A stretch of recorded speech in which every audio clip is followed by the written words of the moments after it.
Hello friends, मैं हूं निदा और आज हम बात करेंगे बच्चेदानी खराब होने के शुरुआती लक्षण के बारे में। देखिए, जब कोई भी लेडी कंसीव करने की प्लानिंग करती है तो उसको सबसे शुरुआती में यह पता होना चाहिए कि उसके बच्चे मतलब कंसीव करने के लिए आपको किस किस चीज़ की ज़रूरत है। बच्चेदानी खराब होने पर आप कंसीव नहीं कर पाएंगी। देखिए, जब आप कंसीव करेंगी, कंसीव करने के लिए आपको ज़रूरत होती है सबसे पहले एक अच्छे यूट्रस की, यानी कि अच्छे बच्चेदानी की, जिसकी परत अच्छी हो, हेल्दी यूट्रस हो। दूसरा आपका होता है फेलोपियन ट्यूब्स, यानी कि जिनको नले भी बोलते हैं। ये दोनों ट्यूब्स आपकी बिल्कुल ब्लॉक नहीं होनी चाहिए, बिल्कुल एकदम क्लियर होनी चाहिए। तीसरी चीज़, आपके अंडे सही बन रहे हैं या नहीं, ये चीज़ बहुत ज़रूरी है। चौथी चीज़, आपके हस्बैंड के स्पर्म्स, उनकी मोटिलिटी और उनकी क्वालिटी और क्वांटिटी क्या है। तो इसी पर डिपेंड करता है आपका कंसीव करना।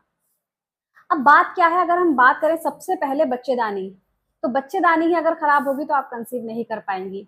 अगर आप शुरू में ही शुरुआती दिनों में ही कुछ सिम्टम्स देखिए क्या होते हैं, कुछ लक्षण होते हैं जो कि बच्चेदानी खराब होने पर पहले ही महिलाओं को दिखाई देते हैं, लेकिन कुछ सिम्टम्स ऐसे होते हैं जो नहीं दिखाई देते हैं। लेकिन जो सिम्टम्स दिखाई देते हैं उसको महिलाएं शुरुआती दिनों में नज़रअंदाज कर देती हैं, जिसकी वजह से उन्हें आगे चलकर बहुत ज़्यादा प्रॉब्लम होती है। तो अगर आपको शुरुआती दिनों में ये जो मैं आपको सिम्टम्स बताने जा रही हूँ, ये अगर फील हो रहे हैं तो तुरंत अपने डॉक्टर को दिखाएं। हो सकता है आपकी बच्चेदानी खराब हो और आप कंसीव नहीं कर पाएंगे। देखिए, सबसे पहला क्या होता है, हैवी ब्लीडिंग या फिर लॉन्ग ब्लीडिंग, यानी कि हर महीने हर लेडी को पीरियड्स होते हैं। तो पीरियड्स नॉर्मली जो होते हैं वो 3 to 5 डेज तक होते हैं। अब किसी किसी लेडीज को अगर पीरियड्स बहुत ज़्यादा लॉन्ग, यानी कि 10 दिन तक पीरियड्स होते हैं और बहुत ज़्यादा हैवी ब्लीडिंग होती है और बहुत ज़्यादा दर्द आपको होता है पीरियड्स टाइम पर, असहनीय दर्द, ऐठन और लॉन्ग लॉन्ग ब्लीडिंग और हैवी ब्लीडिंग अगर आपको होती है और हर बार होती है तो तुरंत अपने डॉक्टर को दिखाएं। इसको नज़रअंदाज बिल्कुल ना करें। इसकी वजह से आपका अगर ये सिम्टम्स दिखाई दे रहे हैं, हो सकता है आपके बच्चेदानी खराब हो।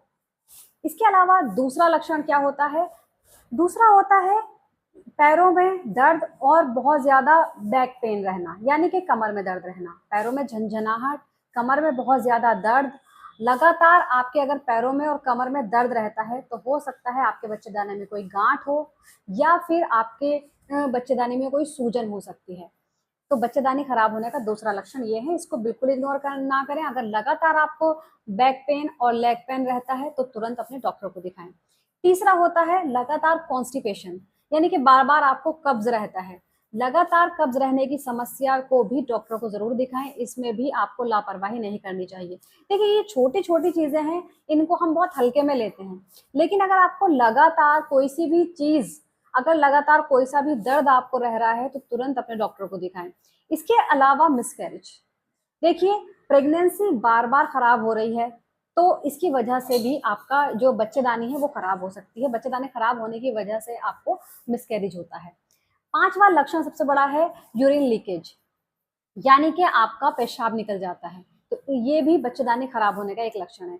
अगर आपको ये पांचों सिम्टम्स फील हो रहे हैं तो तुरंत अपने डॉक्टर को दिखाएं, ये बच्चेदानी खराब होने के लक्षण है। अगर आपके बच्चेदानी खराब है तो आप कंसीव नहीं कर पाएंगे, आप मां नहीं बन पाएंगे। उम्मीद करती हूँ आप सभी की वीडियो समझ आई होगी और पसंद आ गई होगी। इसके अलावा आप मुझसे कुछ भी पूछना चाहें, आप मुझसे कॉमेंट बॉक्स में पूछ सकते हैं।